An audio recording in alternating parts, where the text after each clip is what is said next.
Hi everyone, welcome back. Today we are solving max dot product of two subsequences. So in this problem, we will be given two arrays nums1 and nums2, and we want to return the maximum dot product between two non-empty subsequences. Now, since it's a subsequence and not a sub-array, we can actually delete some numbers in between as long as we maintain the relative order. So if we look at this example, it will be most ideal to do 2 times 3 plus -2 times -6 because that will cause a sum of 18. So we return 18. And in this example, 3 times 7 will cause the max dot product. So we return 21. And in this one, -1 times 1 from whichever index will cause the best dot product. So we return -1. So now that we have seen some examples, let's get to how we can solve this problem.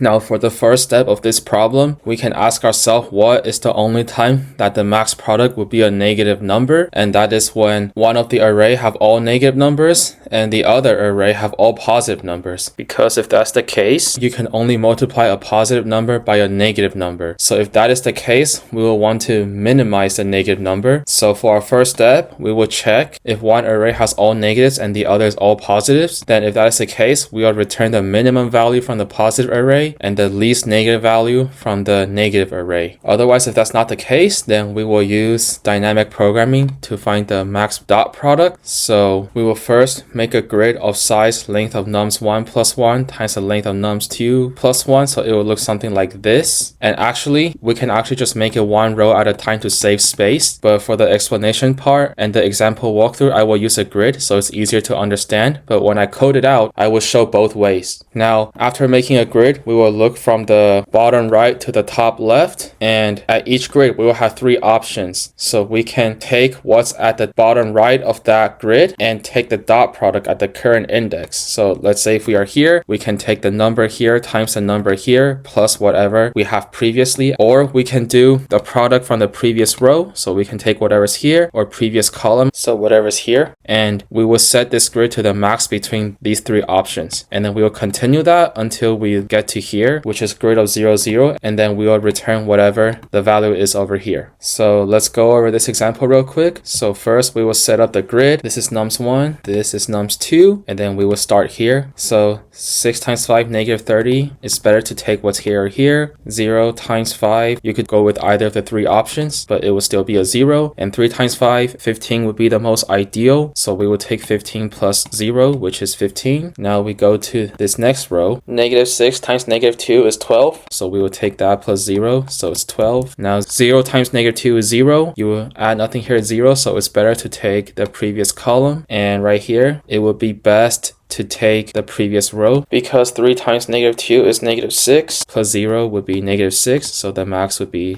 to take 15. Now move on to the next row. -6 times 1 plus 0 or 12. 12 is the max, so we take 12. And the same here, 1 times 0. You could go with either option, but they will all be 12. And right here, 3 times 1 is 3 plus 12 is 15. Or we can take the previous row, but either way it'll be 15. And finally, we're at the last row. -6 times 2 is -12 plus 0 is -12 or 0 or 12. 12 is ideal. 0 times 2 is 0. So you can take 12 from either of these, but it would be 12. And finally, 3 times 2 is 6 plus 12 is 18. Between 18, 15, and 12, 18 is the largest. So we will set this spot to 18. And finally, we want to return whatever's here. So we will return 18. So the time complexity will be O of n times m, where n is the number of elements in nums1 and m is the number of elements in nums2 because that is how many elements we will iterate through. And the space complexity, if you make an entire grid, it would be O of n times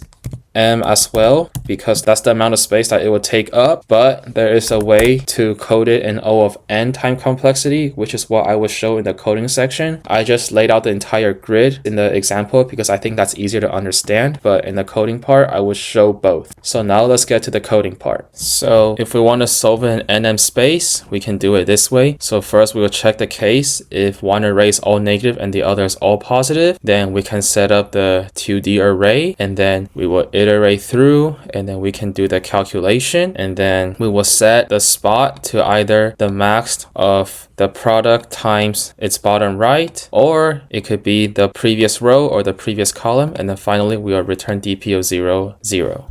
Now to save some space, it will be pretty similar. In the beginning it will be the same. So if max of nums1 is less than 0 and the minimum of nums2 is greater than 0, then we will return the max of nums1 times the minimum of nums2. Now the other case, if everything on nums1 is positive and everything on nums2 is negative, then we want to return the minimum number on nums1 times the maximum number or the least negative number on nums2.